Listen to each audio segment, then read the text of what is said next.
Welcome to the Perspective Knoll, a channel that creates audiobooks from original stories and including some fan fiction short stories in between.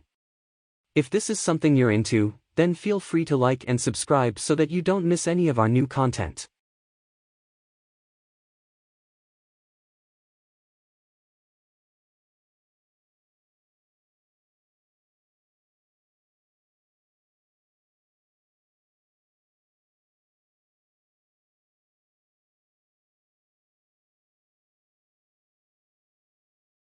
Chapter 22.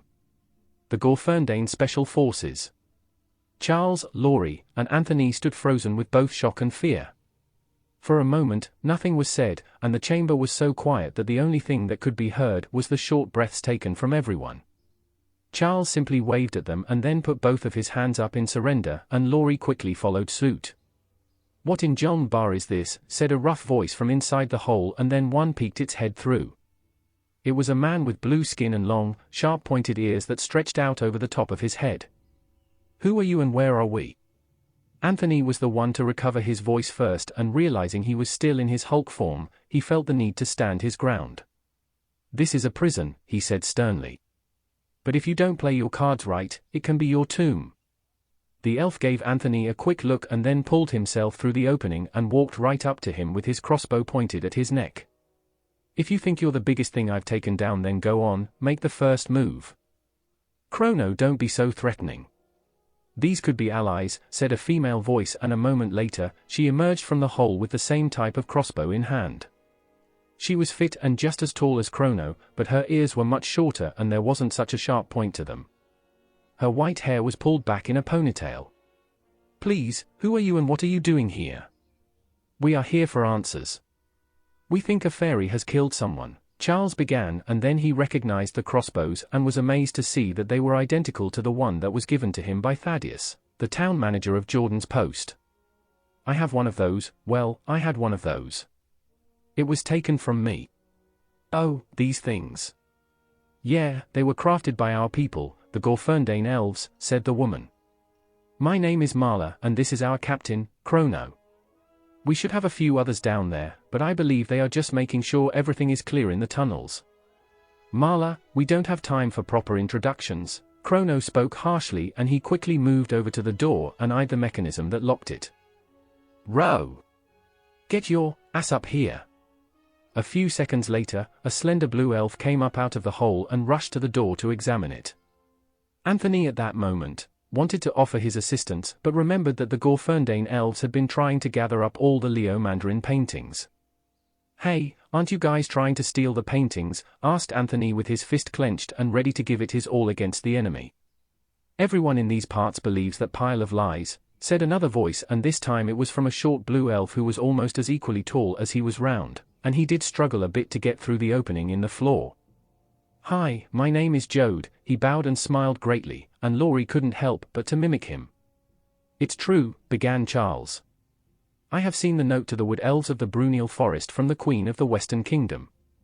Your people are trying to gather them to try to, well, do whatever it is you're trying to do." Jode had sat cross-legged on the floor and focused on Charles. "Of course, that's what you heard. But ever think that all the races of the surrounding area of the Western Kingdom would be on the same page as their leader city? You know, the ones who pay for their expenses? Believe me, it's the opposite of what you've heard." Then a fifth elf came through the opening and was older looking and had white hair flowing down his back. He too zeroed in on Charles and spoke. "The lying cowards are trying to gather them all up, this much is true, but the reason behind it all is not what everyone in this part of the world would have you believe. Namaric, please let me tell the story," Jode urged the long-haired elf who had just come into the room. "They are gathering the paintings to use them as a bridge to the other world. They plan on sending armies through to take it over. We have seen these armies and they are war machines. They are like none other we've ever seen before." "Everyone has machines of war, don't they?" asked Charles. "That's nothing new. Plus, using new ideas from engineers to create something more efficient isn't unheard of." Namaric had moved closer still to Charles, nearly arm's reach now. "We have intel on the inside that proves these machines are for a place called Earth. So now that you know of us and why we are here, Tell us who you are and why you're in the dungeons. Charles felt lightheaded, and it seemed as though all the pieces of the puzzle were swirling about in his mind. The picture had holes before, but now with them rearranged and new pieces added, the picture has changed to something almost unrecognizable. He had to be honest with the Gorferndain elves, not just for his own safety but perhaps the safety of all those back at home. Back on Earth. My name is Charles and this here is Laurie and Anthony. We are from Earth. Charles took a pause to allow his words to settle in. Even Chrono and Ro, who were focused on the door, had stopped and eyed them very intently. I came through a painting over a week ago. I wouldn't have found it if it wasn't for a fairy from here in Lufforain named Argatha. It's been one hell of a ride ever since. That's a strange coincidence, began Chrono, who had gestured for Ro to get back to his task at unlocking the door. Argatha is our informant. She has been for a few years now. Argatha killed my father. Anthony raised his voice and stood in front of Chrono. She murdered him. My parents are Chloe and Ed Spencer, and she was apparently their friend for many years. I wouldn't trust anything she says or the people she feeds her lies to. Ed Spencer? Marla too stood up and was standing almost in between Anthony and Chrono now, as if anticipating needing to break up a fight. Argatha tells us that he was one of the first to accept the watch over a painting. He made a deal with the king and queen here in this city. He would watch the painting and make sure that it would not move on his side, and that his home would be a starting point for their forces in the beginning of the takeover of Earth. You're full of shit. Anthony roared, and then he came out swinging. He struck Chrono first and sent him flying across the room, and then the other 4 Gorferndain elves pulled out their crossbows and aimed at him. Charles then pushed his way in front of the weapons and told them all to calm down. Charles breathed in deep. I think you're right. Charles was looking at Marla when he said this. I believe you. Ever since I arrived here, I have a gift now. It's known to folks around here as a lawman. Namarik's eyes had gotten large. You can see things that have happened in the past to catch a criminal in the present. Yes, and I have proven so in Jordan's Post. I stopped a child from being sacrificed by a group known as the Servants of Errol. This ability also stuck with me when I returned to Earth a week ago, and I was able to see how Ed Spencer was murdered and who did it. Yeah, from the goddamn fairy. Anthony yelled, and he was looking at Chrono, who was just now finding his feet again. Shut up, Anthony! Charles shot back at him like a parent scolding their child. She did murder him, this is without question. But before she had, the pair of them were arguing about something. My ability. I can hear muffled voices, but none of it is clear enough to guess at what they were saying. If what you say is true, that she is aiding in preventing this Earth takeover, then she was trying to plead with him to not go through with it. I think she was frustrated, and seeing her friend going through Alzheimer's, Chloe Spencer, she just felt like she had to end his life to stop it. That was not the whole truth, but a good assessment, said Chrono as he was rubbing his left cheek and it had begun to swell.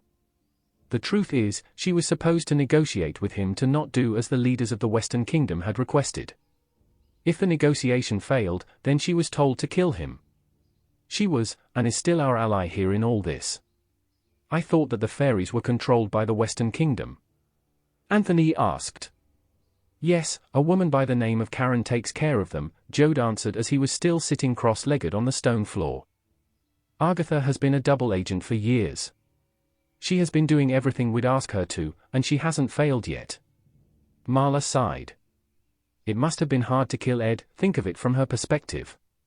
Ed was a good friend of hers and apparently in good standing with most of the West. So, to then be given the command to kill a friend for the greater good of both worlds. I mean, that proves her loyalty to the Gorferndain elves more than anything could. But that was still one hell of a choice to make for her, Laurie replied, and now that she was getting the gaps filled in the story as well, she couldn't help but to wonder, if charged with the same task, if she would have been able to do as Argatha had. Row, the door. Now, commanded Chrono. So big guy, can you shrink? Yeah, Anthony answered with a nod. Why? You're all coming with us. We need to make a stop before the royal chambers, and I can't have anyone looking out of place when we make our advances. Chrono then walked up to Namarik. We need to split up. Fine. Laurie, Jode, and Ro go with me. Namaric pointed at Laurie, and she was just as surprised as the rest of them. "What's your skill, my lady?" I don't have one." "Well, not that I know of," answered Laurie, now getting nervous and wondered what she might be expected to do. Charles had put his hand up and interjected. "Chrono, may I ask what's the plan here?" "The plan is we go to the west side of the castle, 3rd floor and 2nd door on the right. That's where the fairies are kept, and Karen, well, she will protect herself by using them against us. If that happens and we fight them, we fight to the death. The other group will remain outside of the castle. If things go bad, and I mean really bad, get the fuck out of there. We need this intel to get back to our forces one way or another." "Yeah, that'll do it, sir," answered Charles, and just then, the door of the cell clicked open, and Ro was standing there with a smile. "You know, I don't think they have told us why they were here in the first place yet," Namaric said, and looked at Chrono for confirmation. "That's right. Why are you in the dungeon?" Chrono asked them as he folded his arms. "We were escorted here by a man known as Captain Brennan," said Anthony, and by now, he had shrunk back to his normal size. He was very pleased to see Harmon, a brown bear from the Hiatus Mountains who was also good friends with my parents and in particular, close to my father. Well, this Brennan guy and Harmon go back since the bear was a cub. Anyways, Harmon had the portrait strapped to his back, the one that was located in my parents' cabin in the Brunel Forest. "Wait, you brought the painting here?" asked Marla. "We couldn't trust Argatha at the time to not go back and kill Anthony's mother," Laurie answered. "So, we thought it was best to keep it with us, and at the time, we were told that your kind wanted it for bad intentions. So, we thought of handing it over to the Western Kingdom and letting them know of a rogue fairy that has committed a murder in our world." Charles had then added to what Laurie had finished with. "We knew that the Western Kingdom was trying to collect the portraits, but they were telling others around the kingdom that you guys wanted the paintings to start a war." Charles could see the frustrations on all the Gorferndain elves' faces. He felt bad for them. For their entire race to be displayed as a world-threatening species to all of the West. When in truth, it was the West themselves who were the ones who wanted war and to conquer some new world. "They have the painting and Harmon elsewhere," stated Anthony as he moved to the door and stepped out into the hall. "I'm going to get him on my own. I feel that he is my responsibility, and I will not let him become meat or sport or both for these guards here." Namaric had side-glanced at Anthony. "So, the painting was on the bear's back and they took him to some other place?" "No doubt that the painting is already with the others, but as for the bear..." Namaric said nothing more, but the others knew where he was trying to go with his words. He was trying to have Anthony cut his losses with the bear and to stay with them so that he had a better chance of living in case they were all caught, and needed to fight their way out. "Good luck, guys." And just like that, Anthony turned and ran down the hall, and as he did, Ro and Chrono watched him transform again into the hulking mass. "That guy doesn't think before he acts," Chrono said as he returned to the room. "There are still guards all over the place. This is a prison after all." Charles was about to charge out of the room when Chrono grabbed him by the shoulder. "Look, we have a plan, and we need to stick by it. Furthermore, our orders are to stop the fairies from intervening with this battle that is about to get underway." Chrono released his hold on Charles and turned to Namaric. "Go to the south side of the castle and wait for a sign. If nothing happens in an hour, I want you to take the others and get back to our encampment. Tell Helena everything and that we can no longer wait. Tell her to bring down their fucking walls."